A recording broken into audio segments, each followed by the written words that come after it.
Hello, this is Claire Levy. Coming up in this edition of the DRWF podcast, Living with Diabetes, we have the final instalment of our special series of programmes looking specifically at women's health. In this episode, we've brought together two previous guests with DRWF CEO Sarah Tutton. They explore some of the less common but more challenging aspects of the condition. We're judged all the time, not just on what you look like, but also how you function. You know, if you get in the menopause and your lifespan's over, like, you know, you're redundant, you're invisible, and now you add health issues. So I think it's been difficult to try and be really open about having type 2 diabetes, for me anyway. Laura, do you talk about the diabetes a lot? I mean, I probably did at the time, yes.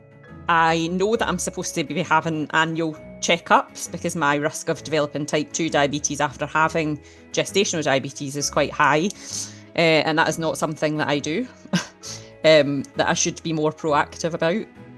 But we need to create more awareness around this, is by bringing people together to share their lived experience of life in general and how diabetes fits into that. It's placing people with diabetes at the heart of what we do, first and foremost for DRWF. Hear the full interview coming up next. Views, information or opinions contained in podcasts do not necessarily represent the opinions, standards or policies of DRWF. The inclusion of details about products or services does not indicate DRWF endorsement of them. The aim of podcasts is to educate and inform, and we endeavour to ensure that the information provided in them is accurate. It's not a substitute for medical or health advice from a healthcare professional who's aware of the facts and circumstances of your individual situation. We always recommend that advice be sought from your GP or diabetes nurse before making any changes to medication or before using any products or services referenced by DRWF. Neither DRWF nor any of its employees or owners shall be held liable or responsible for the accuracy or completeness, for any errors or omissions in podcasts, or for any damage you may suffer as a result of failing to seek competent medical or health advice from a professional who is familiar with your situation. Welcome back, ladies. If you could just introduce yourself for our panel audience. Hi everyone, I'm Sajeela Kershi, and I'm a comedian, performer, jack of all, master of a few things, I think. Laura, if you can just introduce yourself again. So my name's Laura Spence, and I am a midwife who has ADHD and a previous diagnosis of gestational diabetes. And Sarah. And I'm Sarah Tutton, Chief Executive of the Diabetes Research and Wellness Foundation. So in this session, I think we're just going to have a chat about the crossover maybe. Maybe Sarah can always give us some more background around research and what the charity's doing, which I think is really interesting, and why, I suppose in this instance, Sarah, if you want to kick off, why this conversation and this podcast is so important. Yeah, okay, thanks. I think we've as women, in general, we face lots of health challenges as we age from puberty, pregnancy, menopause, all of those kind of life things that are thrown at us as women. And we have to navigate the ins and outs of those areas. And I think when you add diabetes into the mix, there's just also an explosive kind of mix. And I think we've been talking for some time about the importance, the lack of awareness out there around women's health. And we wanted to bring together a group of amazing women who were willing to share their stories about life in general and what that looks like in terms of family life, career, professional life, how they navigate those general women's health issues, and then thinking about how diabetes adds to that mix. And I think we've heard some fantastic stories today, which will be shared obviously through this podcast series. A hugely important area for us, and really pleased to be able to delve into this in more detail with the group of women that we've brought together today. So, Sajeela, you've talked about living with type 2 diabetes, and I think something that we wanted to touch on was stigma, and you've mentioned that. How does that impact you? Do you think it is more around the type 2 diabetes? Do you think it's a cultural thing, or is it a general thing? What have you had to deal with? It's weird because I think, certainly before I became type 2 diabetes, I think I assumed there was only the one, you get an injection and you've got to give them some Coke, not Coke. The other, the Coca-Cola, Coca-Cola. Other drinks are available, and I thought that's the only one, and that was the kind of stigma maybe I had given diabetes, that's what happens. They have a little sugar low, and then but certainly I think being diagnosed type 2 diabetes, I was really reluctant. Well, I suppose most people are reluctant to become diabetic, but I was told I was going to be pre-diabetic, and I really thought, oh come on, I can fix this, but I didn't know how to do it. And eventually, when I went on metformin, and my mum initially, I remember her saying, oh, don't, like, there's lots of people who've got diabetes. She said, oh, your uncle's nephew, second cousin, well, he had diabetes, and he had his whole legs chopped off. And I was like, okay, that's great, Mum. And then she told me about someone else who had their foot chopped off, and they died. Oh no, they died too. And I was like, okay, this is really, really like depressing, because like she's obviously now given me this really scary thing, but also a kind of unsaid thing, like don't necessarily share this with the family, because it's got this negative connotations, and I also see it as as a cross to bear sometimes in terms of work. I probably don't share it in the comedy industry, and because I think I'm afraid that for all the health reasons that you were saying that we have, like menopause, women have menopause, we're having babies or whatever, we're judged all the time, and not just on what you look like, but also how you function. If you get in the menopause, then your lifespan's over, like you're redundant, you're invisible, and now you add health issues, and now you're completely like you said, where your work will dry up. Everything is related to how you feel, look, and your health. So I think it's been difficult to try and be really open about having type 2 diabetes, for me anyway. Laura, do you talk about the diabetes a lot? I probably did at the time, yes. And actually it probably felt like, because I suffer quite a lot from rejection sensitive dysphoria, which is a kind of well-known, almost like a trauma response. And I think I probably had quite a big reaction to getting the diabetes diagnosis during pregnancy, almost as if I was failing. I was failing my body was failing me. I felt hugely disappointed.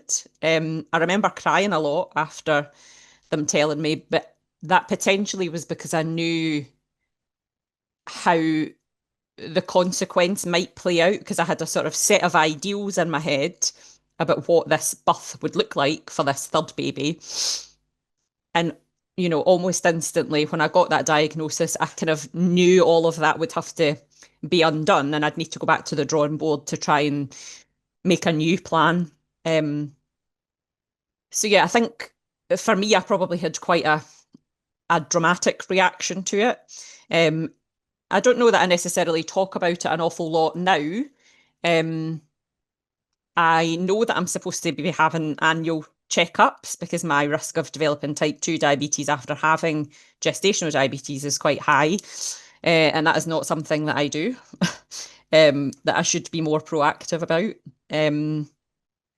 But again, as an ADHDer, I definitely use food for dopamine seeking, and I tend to eat really high sugar foods. And my weight is increasing, and I know that probably that's the way that I'm heading unless I do something to change that in the sort of the near future. And Sarah, you've got an interest in gestational, haven't you?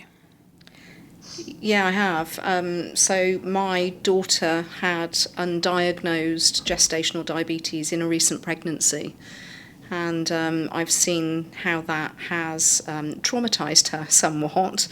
Having a late caesarean section, which was probably too late, trauma to mum and baby, and how that's impacted really on her physical health in the first instance, and recovery of a traumatic caesarean section, but also, the mental health aspect of not knowing that she'd felt unwell, but not being diagnosed, and then giving birth to a bigger than average baby whose life could have been at risk.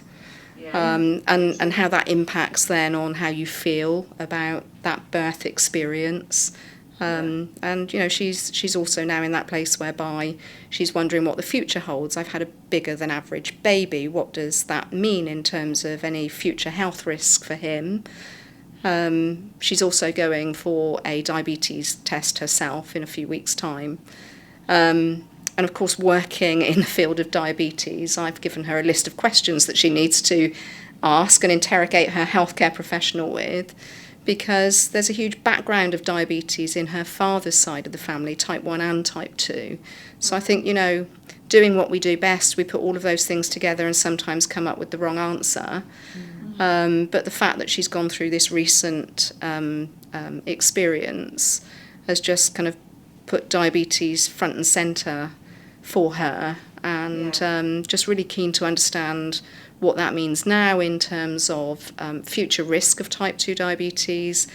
You mentioned, Laura, the paper that talks about increased risk of ADHD for babies that are a product of gestational diabetes, and I read that paper recently too, probably because I've had a more personal interest in it. I've been, rooting around looking for things, and it's a scary proposition.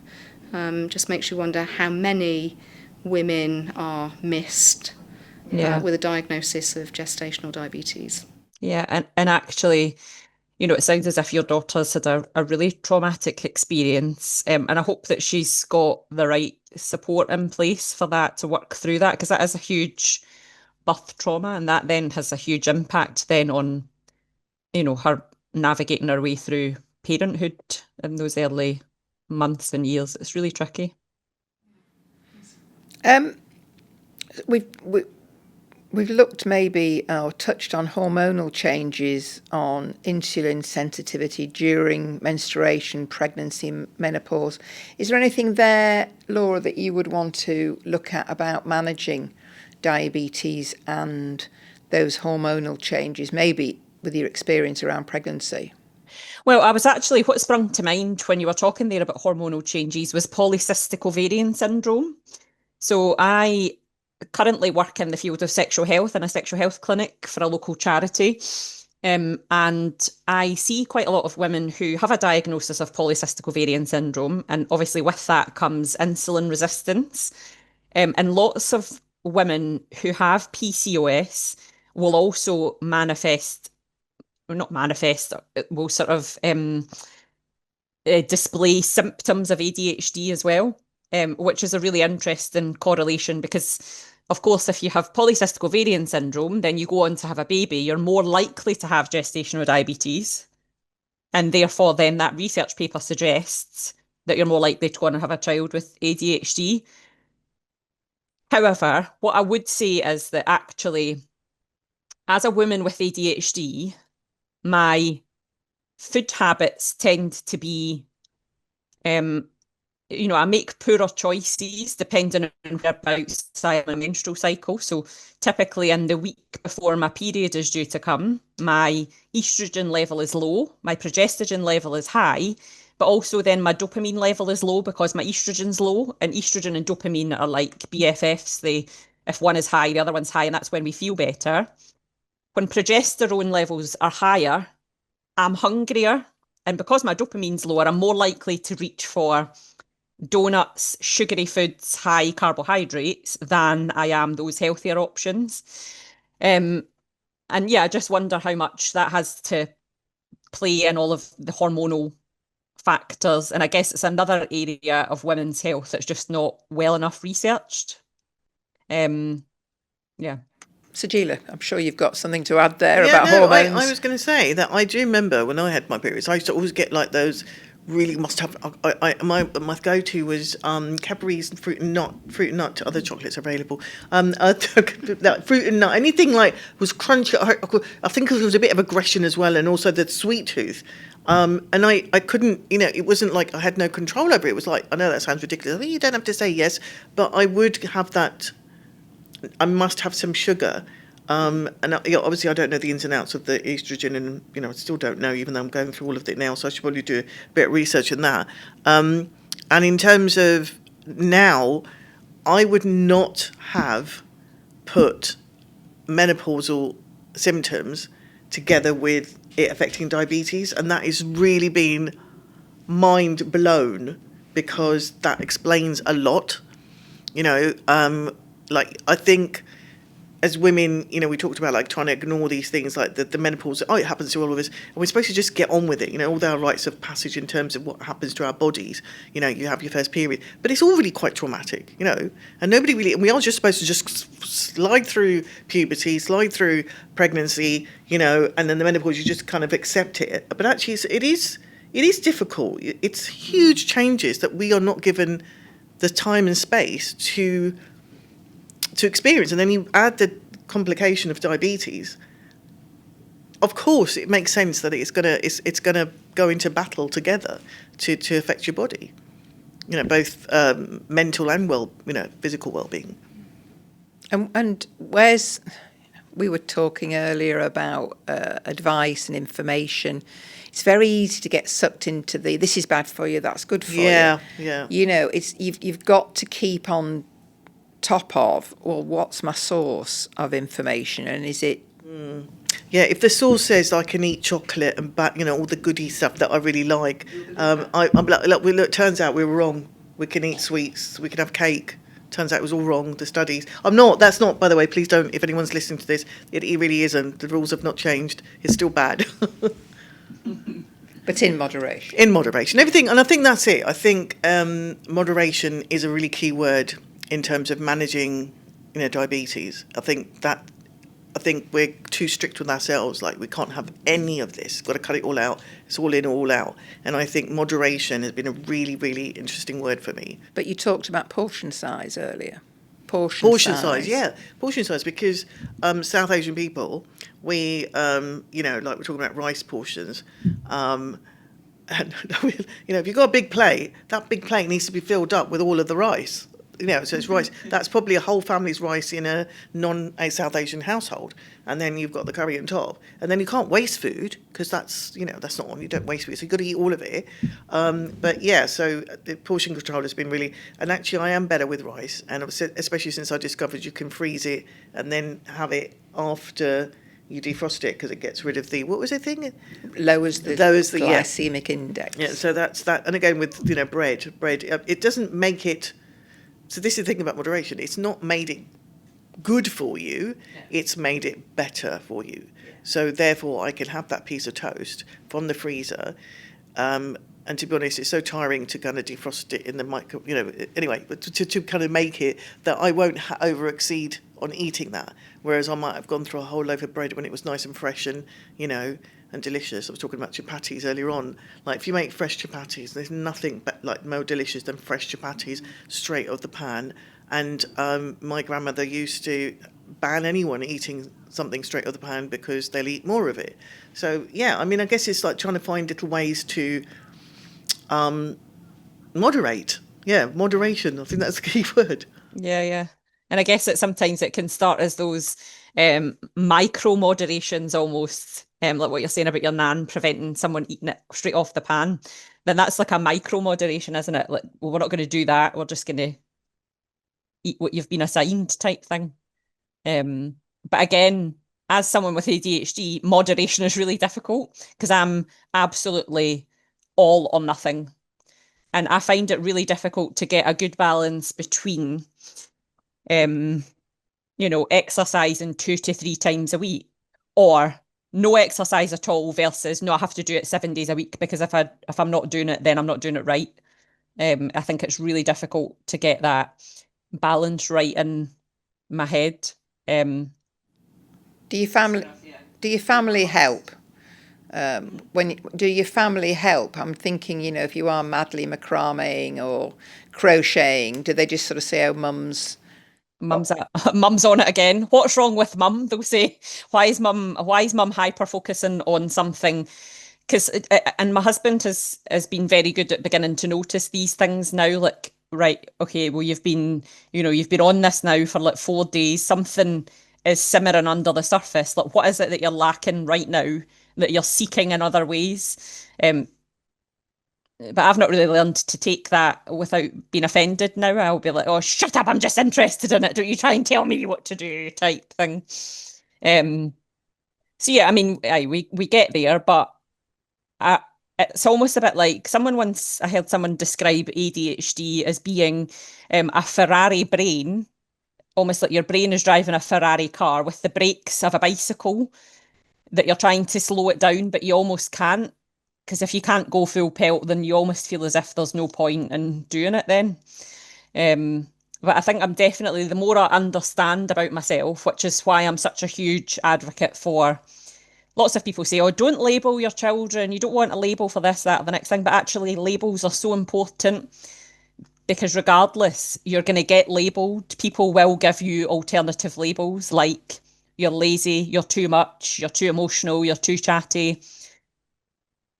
And actually, what labels give us care instructions, don't they? We get labels on our clothes and it tells you how to look after them. So if you have the right label, then you know how to look after yourself better. And, it doesn't happen overnight. It's definitely a gradual process. But for anyone that's listening who does have ADHD, I think I can understand that moderation is key, but it's not always achievable or easy to do. So, do you have a top tip for people with diabetes? I think, yes, talking to your family, talking to your friends, get them to notice your habits, but externalize a lot of it, whether that's writing it down in post-it notes and just sticking it up everywhere, because a lot of the time for me, if it's out of sight, it's out of mind. I'm terrible for taking medication. If my husband tidies up the kitchen and moves my little medication pot, I'll forget because it's not there to see when I'm making my coffee in the morning. So it's just about getting the people round about you to understand the way that your brain works, the things that are going to help, and externalizing as much as possible. Write it down, calendars, alarms, reminders, whatever that might be. You just, you've got to do whatever works for you, and it's not going to be the same for everybody. Sajeela, you were saying that on tour you would never mention. Oh my God, no. You'd never talk about your type 2. No, I mean, I think you can. I don't know. Does it come under legally? Does it come under disability? I don't know. But I don't know what workplaces do consider it. But you could say that I want an adjustment. Like I'll need this, this, and this when I get to the venue. But I never do that because that feels like it's highlighting it. It's. I don't know. I still have that thing about judgment. It's like people are going to judge me on this, or I don't want to make a fuss. I don't want to. It's my body. It's up to me to manage my body. But I mean, I loved what you just said about that your husband, like says, "Hey, what's really going on here?" Because I live on my own, so I haven't got that, and that would be. I think I've taken that as a top tip, but I could ask my family because they see me regularly. But it's really the onus for me because I'm living on my own, because I'm dealing with it on my own. It's like, well, it's my body, my responsibility, and I've got to. It's I can't put that on someone else, and they don't want to know about it. Why would they want to know about it? I mean, I don't always understand how my body works. Why? How can I make them understand that? I'm feeling a bit kind of dizzy and blurry because I haven't eaten before I go on stage, and that was been really problematic in kind of reducing my gigs, I guess.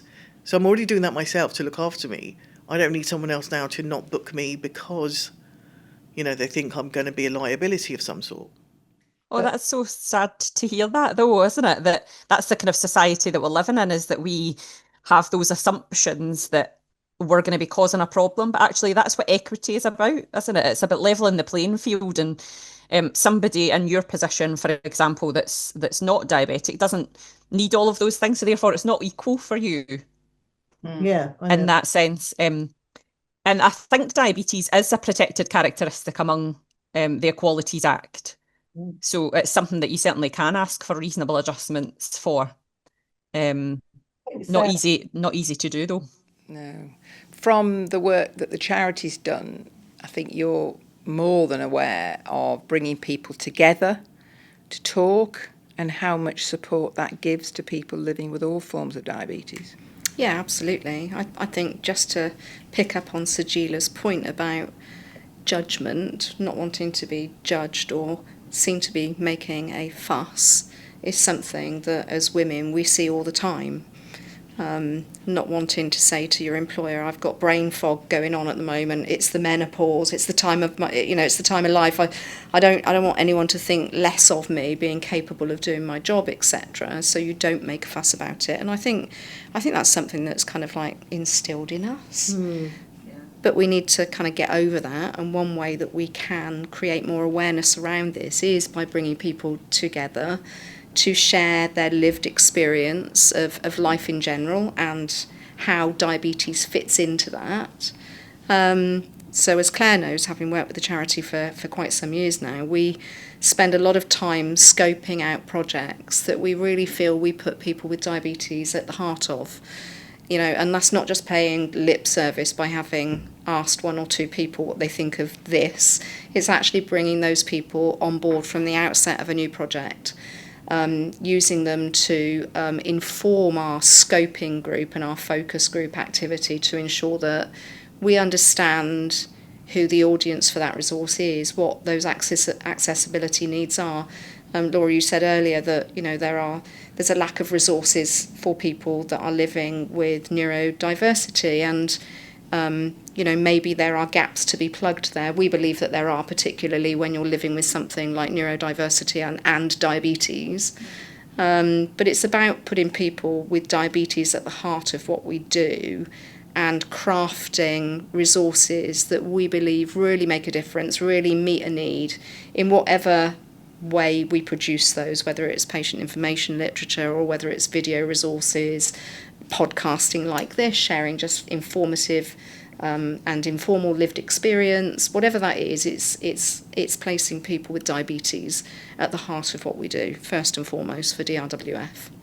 So I've got a few little quick silly questions for you just to end with. So Laura, would you have a diabetes superhero name?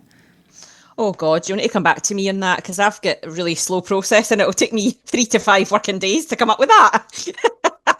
I forgot that one. Sajeela.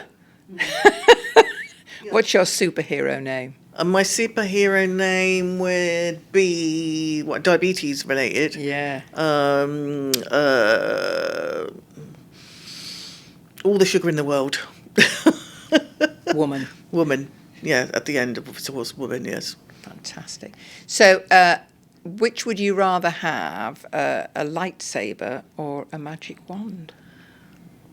A magic wand. Okay. Laura? Oh, a magic wand. Yeah. For sure, yeah. Excellent. What was your go-to hypo treatment when you were living with diabetes? Jelly babies. Yeah. Did you overdo it though? Yeah, I mean, not just a few, I would have the whole bag. And actually, jelly babies are the thing that lots of midwives, when they're teaching antenatal education, jelly babies are the things that midwives will say, just in case you feel a bit low on energy during labour, have some jelly babies in your bag. I think probably that's where it came from, but yeah. Excellent. Do you have a hypo go-to? Oh God, nutty chocolate. Oh yeah, back to a bit slow. Bit slow on acting chocolate.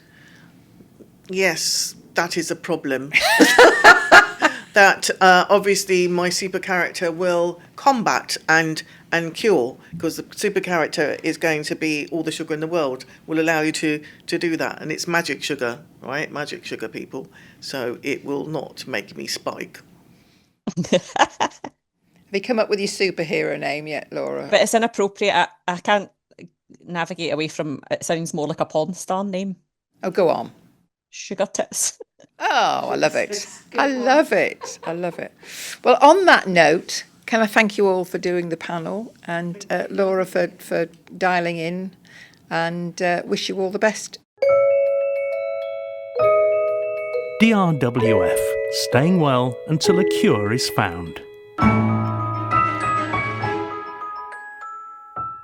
This is Claire Levy from Diabetes Research and Wellness Foundation, and that episode completes our special series on women's health, part of our regular podcast series Living with Diabetes.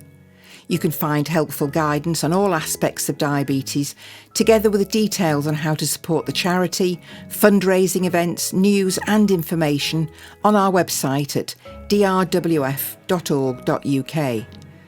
Thanks to all our guests who've helped us explore diabetes and women's health, and to you for joining us. This podcast has been supported by Abbott. Living with Diabetes is a Blue Aurora media production for DRWF. Copyright 2025. Diabetes Research and Wellness Foundation. All rights reserved.